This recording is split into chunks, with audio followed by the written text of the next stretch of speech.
the blue shell. You either think it's good or you think it's bad. But I'm gonna find out today, is it really as good as its fans say, or is it as bad as its critics say?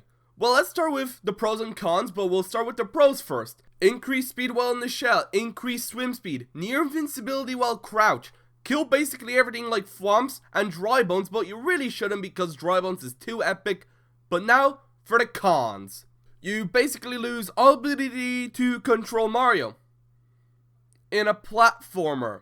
So you can easily tell why people hate it, because not being able to control well in a platformer is really bad, as precise jumps or just jumps in general become really annoying to perform, or even trying to just do a ground pound in the air is also going to be annoying because you're just going to be in the shell.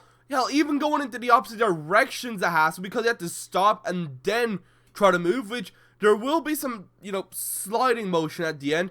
So you do have a chance of also just falling off as soon as you try to get out of the shell. Which, again, in a platformer, not being able to control well or even do jumps even somewhat well is very annoying, and it just makes trying to play as Mario more of a challenge, and it's just annoying to do. It's just, the power-up becomes more of a detriment. But the final con is that it's marked as the best item, or I don't know what it would be called, but if you don't know what that means, well, basically, you know how once you become Fire Mario, you can no longer become just normal Mario by grabbing a mushroom and it'll either just disappear or go into your saved item slot? Yeah, that's basically it with the blue shell, where once you have it, you can no longer become Fire Mario, and you're stuck with it unless you take damage or, well, use the Mega Mushroom, because that's even better than it. But yeah, pros and cons are all nice and dandy, but how it works with the level design is more important. So we'll get into the level design and which stages it works well in and which ones it doesn't. Let's split this part into 3 parts: near useless, not recommended, and usable. Let's start with the near useless one, starting with auto scrollers, and pretty obvious, you can't spin. But another type of stage I wouldn't recommend is the bouncy mushroom stages, as you can't bounce and ride, sadly.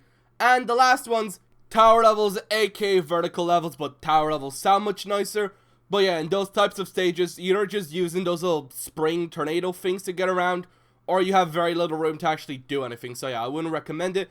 But the stages being 1-Fortress, 1-5, 2-A, 2-6, 3-Fortress, 4-1, 4-Fortress, 4-6, 5-Fortress, 5-4, 6-1, I should say 6 Fortress, but invincibility crouch rocks, baby. But 6-4, 6-Fortress 2, 6-B, 7-1, 7-2, 7-3, 7-Fortress, 7-4, 7-7, 7-A, 8-Fortress, 8-Castle, 8-6, and 8-Fortress 2. That was a mouthful. Now, by all means, I don't mean that the power-up is completely useless in these stages, but you mostly get like a second at most, and it would be much better just to use the Fire Flower. Even in stages with my boy DB, it's too irritating to even attempt to use it to kill him, as you could probably see in my new Super Mario Bros. Genocide run video. I mean, I guess you could spam invincibility crouching for these stages, but that's already the point of the power-up, and sometimes it can leave you in bad situation with the enemy just trapping you.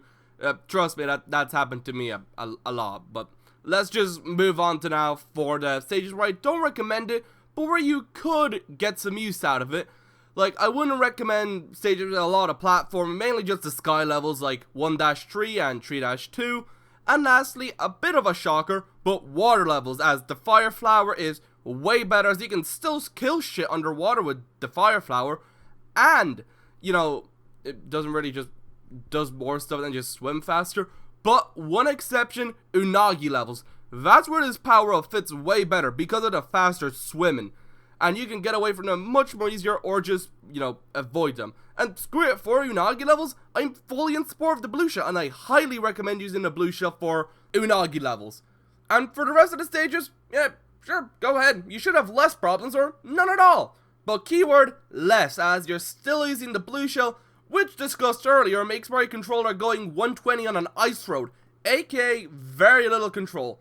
And that's the blue shell's downside. It's annoying to work with, even in stages it works well with. You still sometimes have to fight against it if you just mess up a jump because of how hard it controls. Narrow jumps gotta stop for a little bit to, you know, not fall off. Or you could ground pound before landing, but you know, it wants to do that. Also, having to do consecutive jumps is hard because, well, landing lag, I'm pretty sure, and you'll mostly just fall off and die.